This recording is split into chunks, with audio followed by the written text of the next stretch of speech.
So, whenever you remove blood from any animals via any route, then you need to store it. You use animal blood for three purposes. One is whole blood, one is serum, or either you want plasma from that. So, you need to prepare the tubes accordingly.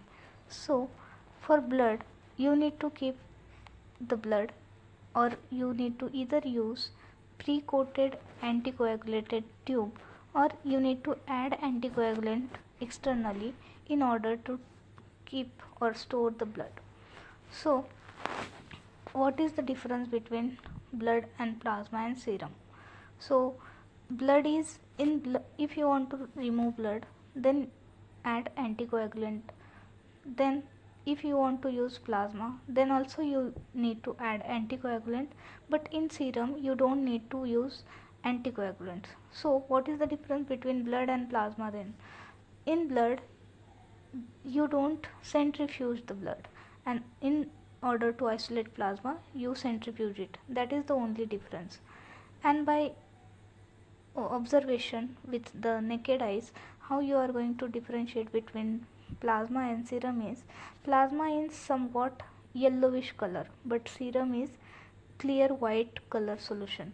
It is because of the presence of various coagulating substances which are present in the plasma. So when do you need actually this plasma and serum, that is also you need to know. Then when you isolate blood or serum, or you want to isolate plasma, then you need to make sure that whatever tubes are there, where to keep at what temperature. So blood and plasma tubes you need to keep in ice, but for serum you can keep it to room temperature.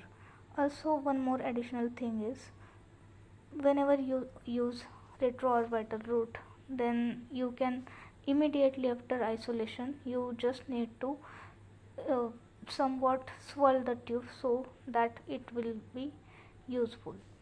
So which is the more appropriate to use for what parameters you will be using, plasma and serum? So it depends on what you want to determine, but mostly serum is used rather than plasma, because anticoagulant in the plasma interferes with many biochemical parameters, particularly stress elements such as lead and mercury are bound preferably on erythrocytes, and therefore for its determination the whole blood is preferred. So it is also very important to determine it. So one more thing is what temperature, what time, and what RPM you are going to use for separation of this. So plasma and serum you need to set different parameters. And one more thing is which anticoagulant you are going to use. So choice of anticoagulant is also one of the essential thing you need to determine, and what concentration. So at what milligram per blood or what percentage of anticoagulant you are going to use, because if you use heparin, that is in units, so you need to convert it per ml blood, how much heparin you need to add. Similarly for EDTA, per ml blood how much EDTA you need to add at what percentage, that you need to think of. And also you should also know the mechanism of action of the anticoagulants. Then so where you are going to keep that, particularly whatever you remove whole blood, and for how long you can keep that, this is the question. So whole blood you can keep it for generally 2 to 8 degree temperature is preferred for anything, and the shelf life means either somewhere people say around 26 days, here it is 35 days, so it is nearly 1 month you can keep it.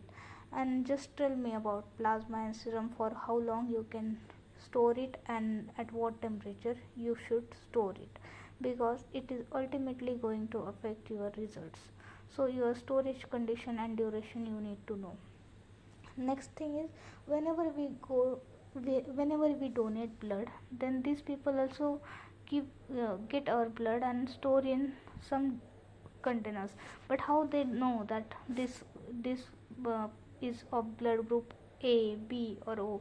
So they have different markings on their vial caps.